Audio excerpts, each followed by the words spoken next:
ये सुनकर शायद थोड़ा अजीब लगे, पर क्या कभी सोचा है कि हम हर हफ्ते लगभग एक क्रेडिट कार्ड जितना प्लास्टिक खा जाते हैं?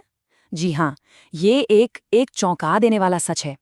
प्लास्टिक का जो प्रदूषण है ना, वो अब सिर्फ हमारे समुद्रों या जमीन तक नहीं रह गया है, वो हमारे हमारे शरीर के अंदर तक पहुंच गया है। तो आज हम इसी अदृश्य दुश्मन के बारे में बात करने वाले हैं और ये समझने की कोशिश करेंगे कि ये हमारे स्वास्थ्य को अंदर ही अंदर कैसे नुकसान पहुंचा रहा है। सच कहूं तो इस बारे में सोचना भी थोड़ा अजीब है, पर हकीकत तो यही है।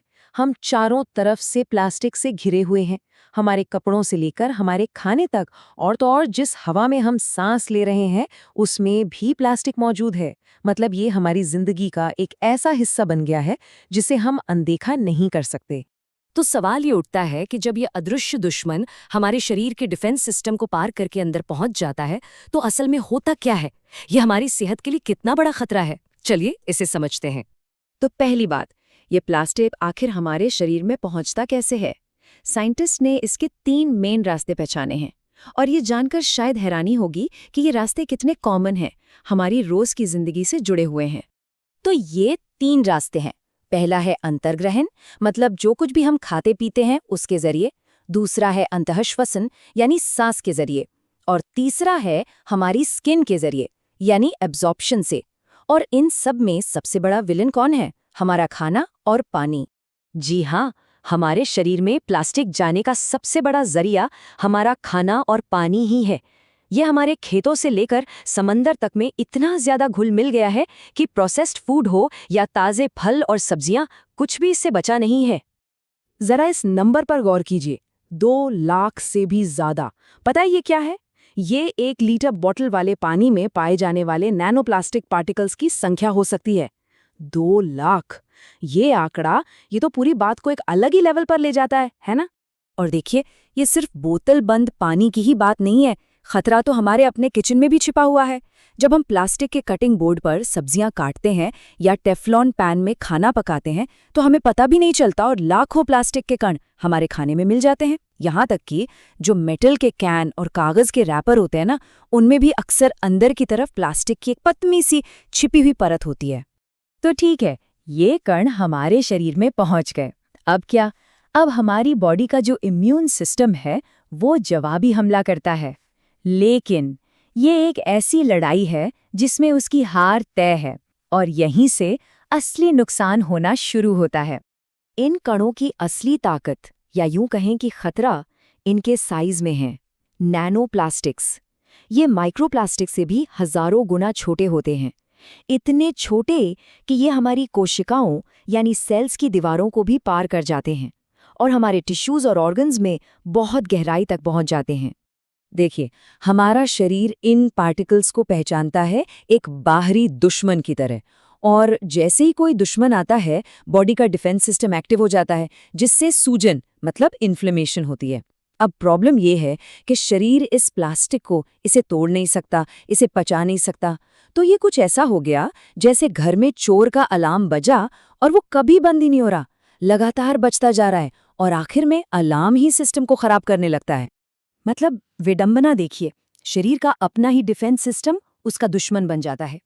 ये जो लगातार इन्फ्लेमेशन चलती रहती है, वो धीरे धीरे हमारे अंगों को नुकसान पहुंचाना शुरू कर देती है। जैसे अगर ये फेफड़ों में हो तो अस्थमा और निमोनिया जैसी बीमारियां और भी ज्यादा गंभीर हो सकती हैं। और ये प्लास्टिक के कण भी बड़े शातिर होते हैं।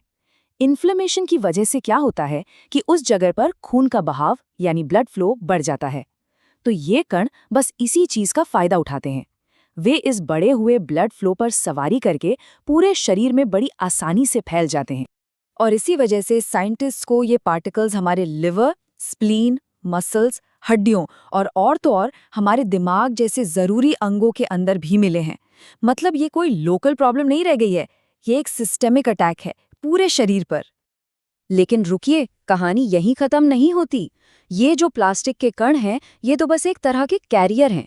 असली खतरा तो उन हजारों जहरीले केमिकल्स में छिपा है जो इन कणों के साथ चिपककर हमारे शरीर में दाखिल होते हैं। क्या आप जानते हैं, प्लास्टिक बनाने में 16,000 से ज़्यादा अलग अलग तरह के केमिकल्स का इस्तेमाल होता है। तो जब प्लास्टिक हमारी बॉडी में जाता है तो ये पूरा का पूरा केमिकल कॉकटेल भी साथ में जाता है। और सबसे डरावनी बात यह है कि इनमें से ज़्यादातर केमिकल्स का हमारी सेहत पर क्या असर होता है, इसके बारे में तो हमें ठीक से कुछ पता भी नहीं है। पर हाँ, रिसर्चर्स ने केमिकल्स के एक ग्रुप को जरूर पहचाना है जो बहुत ज्यादा खतरनाक है। इन्हें कहते हैं एंडोक्राइन डिसरप्टिंग केमिकल्स, या शॉर्ट में EDCs। ये EDCs करते क्या हैं? ये हमारे शरीर के नाजुक हार्मोनल बैलेंस को पूरी तरह से बिगाड़ देते हैं। जैसे कि फैथलेट्स, ये प्रेगनेंसी में दिक्कतें पैदा कर सकते हैं। BPA, जो बहुत सारे प्लास्टिक में मिलता है, वो हार्मोन्स की नकल करके पुरुषों में स्पर्म काउंट कम कर सकता है।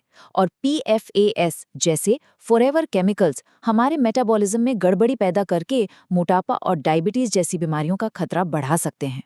और ये कोई छोटी मोटी बात नहीं है। रिसर्च ये बताती है कि पिछले 50 सालों में दुनिया भर में स्पर्म काउंट में जो भारी गिरावट आई है, उसमें इन EDCs का बहुत बड़ा हाथ है। तो ये सिर्फ किसी एक इंसान की सेहत का सवाल नहीं है, ये तो पूरी इंसानियत के भविष्य पर असर डाल सकता है। ये सब सुनकर थोड़ा निराश होना स्वाभाविक है, पर अच्छी खबर ये है कि हम इस प्लास्टिक प्लेग से लड़ सकते हैं। बस इसके लिए हमें 2 लेवल पर काम करना होगा, पर्सनल लेवल पर भी और सिस्टमिक लेवल पर भी।